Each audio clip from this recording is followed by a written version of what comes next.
I played for 3 whole weeks with no add-ons to find out that it sucks.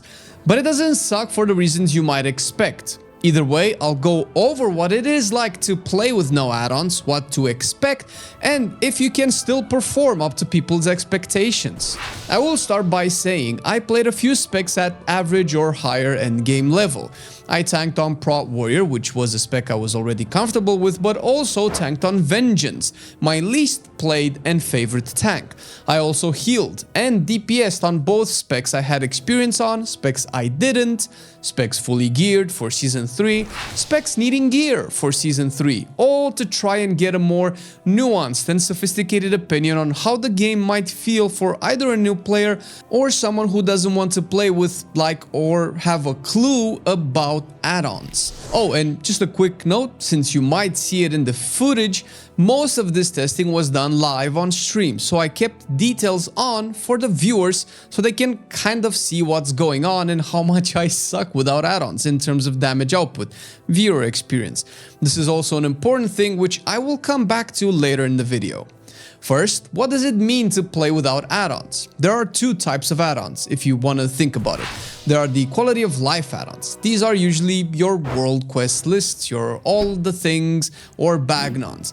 These add-ons essentially make the game easier to look at and give you the information you need without you having to look through 3 different windows, compile a list or a spreadsheet, or scroll through a lot of data, which probably says enough about the game and the UI design more than what we need to discuss in this video. Then there are the practical add-ons, or the add-ons that make you a better player. These are the weakeras, the DBMs, and bigwigs, essentially add-ons that automize and optimize aspects of the game, or if you want to be a little on the nose, add-ons that play the game for you. Because they do, and I feel this can be a controversial thing to say. When DBM or bigwigs yell in your face to move away or that a frontal is coming, they are literally telling you what to do in an indirect manner. And by saying this, in no way am I calling people that use these add-ons bad. I use these add-ons, it's fine, but they do play the game for me to an extent. Weakaras is the best and absolute worst out of all, so I will proceed to talk about it, but you can think about these points and apply them to all the other add-ons as well. There are multiple ways to use weakaras, but the overall general way people use weakaras is to have a visual representation of what is going on in the game. If it's about your class, your weakaras will show when your cooldowns become available, or more importantly, when you get a proc of a passive of sorts. This is important for people who care about their performance, since the reaction speed and efficiency of global usage influences said performance and makes a big difference in the end. The best example for this that I have tested was Outlaw Rogue.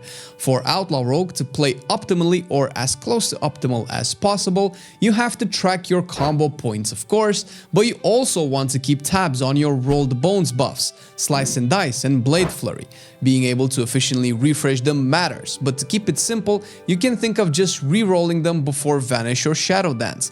However, if you do play without weakaras, you can enable your personal resource display, which I highly recommend, and you can see most if not all of the buffs. If Roll the Bones gave you 1 buff, you can just press it on cooldown, etc, etc. There are more ways to optimize the buff, and this is not an outlaw guide. Point is, the UI shows you your buffs, but you have to know when and how to react to them. On top of these, you want to keep tabs on your between the eyes if you play crack shot, so you don't accidentally put it on cooldown before a stealth window. To do that, you need to know when Shadow Dance is about to fall off, so you don't cast between the eyes accidentally outside Shadow Dance, since that will put it on cooldown. Similarly with Vanish, keep your eyes peeled for Subterfuge, for the same reason as Shadow Dance. The thing is, the weakaras also can have a script where it tells you if it's okay to press between the eyes outside these windows, since it will come back off cooldown by the time Vanish and Shadow Dance become available. Now you can also do the math as well based on how much time left your Vanish or Shadow Dance has to become available, but now you see where the problem with playing no add-ons start to creep up. Part of the reason why I used Outlaw as an example, because it is universally accepted to be one, if not the most complex spec to play efficiently and maybe even hardest to play without weak auras. This has a lot to do with how the spec is designed, in that there are a lot of things going on under the hood that takes way longer to master and play at an even playing field with specs like Beast Mastery.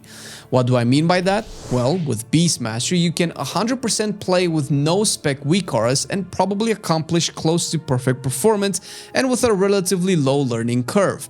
For Outlaw to compete with BM in damage, you would have to rack your brain and develop crazy reactive times, GCD planning, and have the cognitive capability to juggle in your mind buffs to maintain, cooldowns to prep and use, generators to coordinate, cooldown windows to optimize, and discern between 6 or more active buffs on you and make decisions impacting your rotation based on those said buffs. While BM has to keep its eyes on Bestial Wrath, Beast Cleave, Frenzy, and not cap focus. But hey, Outlaw has combo points it cannot cap either, so maybe the last one is irrelevant.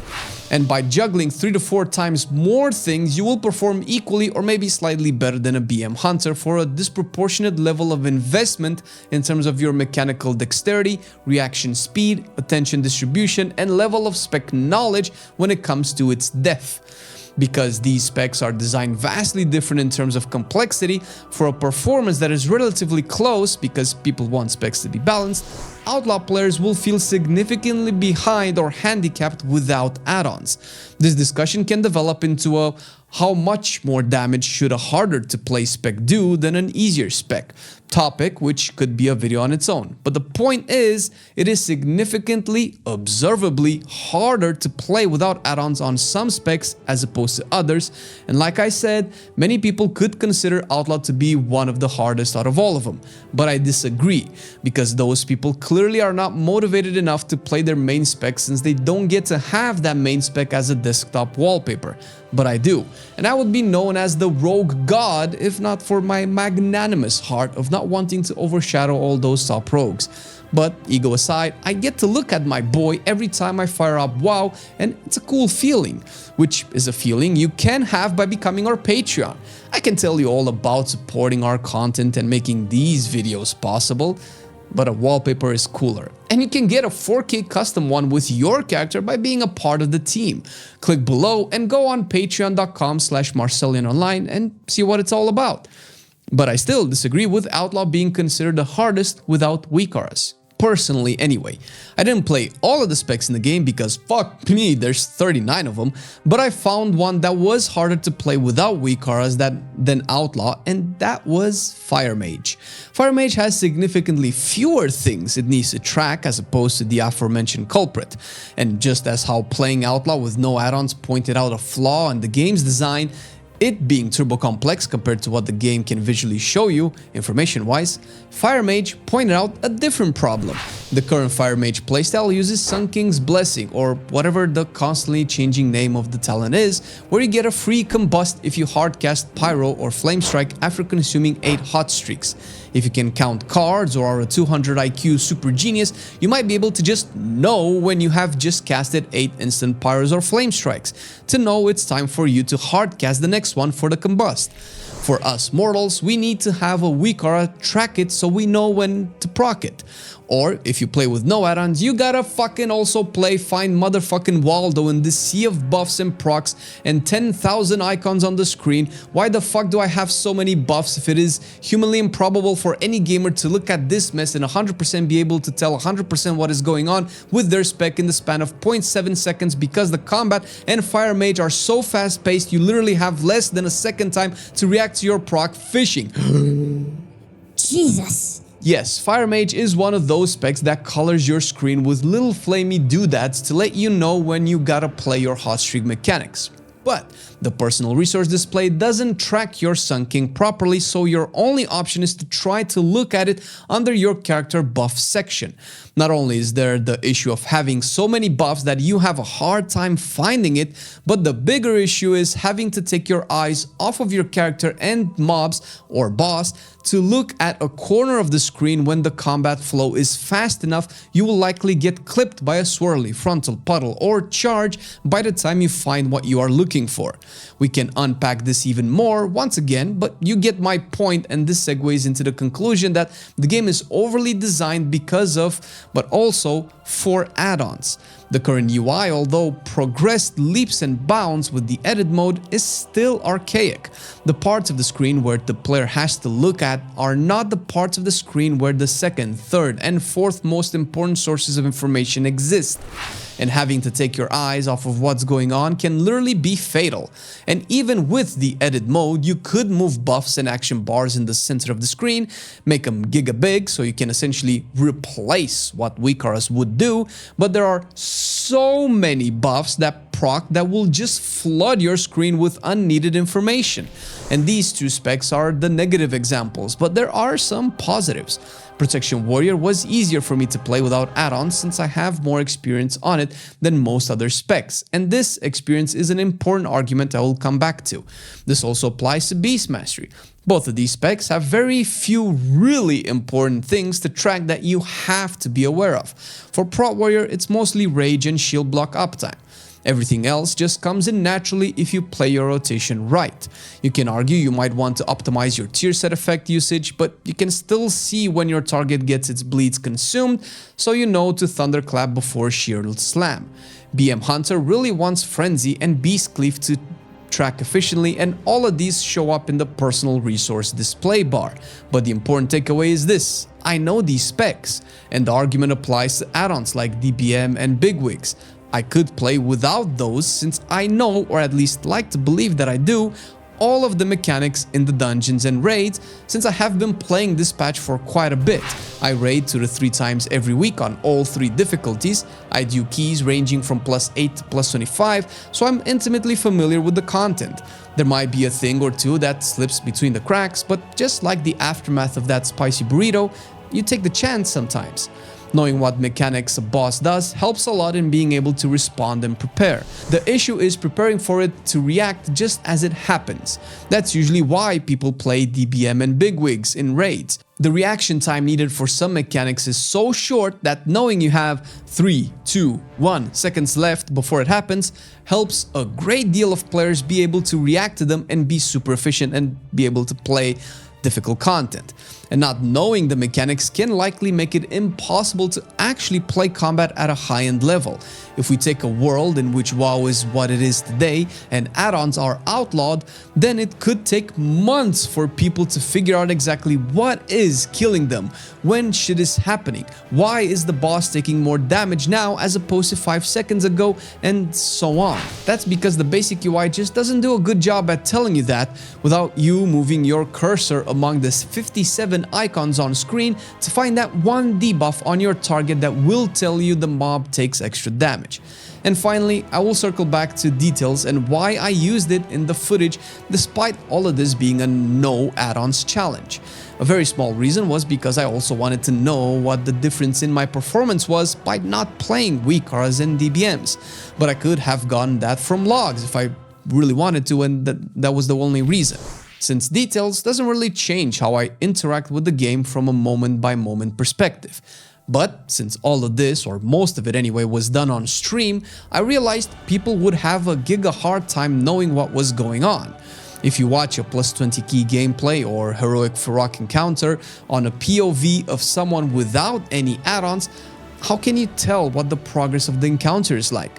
You can only tell it was good when the boss is dead or the key is completed. But that means you would have to watch content for 5 to 20 minutes with having a very vague idea that stuff is happening, since you cannot really tell the DPSs are pumping. You cannot tell the tank sucks. You cannot tell the healer is a god. And all of this is a symptom of the game design. As with old add-ons, details just shows the moment-by-moment progress of a combat, whether it is in a dungeon with big packs or in a big raid boss. Once upon a time in vanilla WoW, you would know you are playing better by seeing the big crits on your screen that you knew were slightly smaller a week ago. Now in modern WoW, you see 13 crits ranging from 2000 damage points to 500,000. The discrepancy between the numbers and the sheer volume of numerical bloat on the screen will not only make it hard to focus on what is happening, but also make it vague, because it's just too much. There's an upside to all of this, which I have to admit, since all I talked about were downsides. Playing without add-ons is so much more enjoyable. Oh my god, I cannot tell you how liberating it is to never have to worry about UI errors and freezes, FPS drops and things like that. Not to mention, I actually got to look at the fucking game, see the level and texture design of the raid and dungeons, the effects of my character's abilities. I mean, just look at how fucking good Shadow Priest looks in AoE when you do your apparitions. God, all of this is so easy to miss when you are looking for weak aura icons that pop, timers that scroll, or just hear a stupid horn in your ear telling you the power plant just exploded and nuclear winter is coming. Or, you know, move out of the fire. And despite all of the downsides, playing with no add-ons made me realize the combat team of WoW does a fantastic job at animating character models so you can tell when a dragon is about to roar, giving you the visual cue to dodge the breath instead of waiting for the horn to yell in your ear. All of this is great and unfortunately still doesn't compensate for the stress of having an inefficient display of information on your screen. Not all is lost though, because there is hope. Hope in the form of Rider of the Apocalypse hero talents. We made a video on them and we point out what these mean for the future of WoW design, so check it out.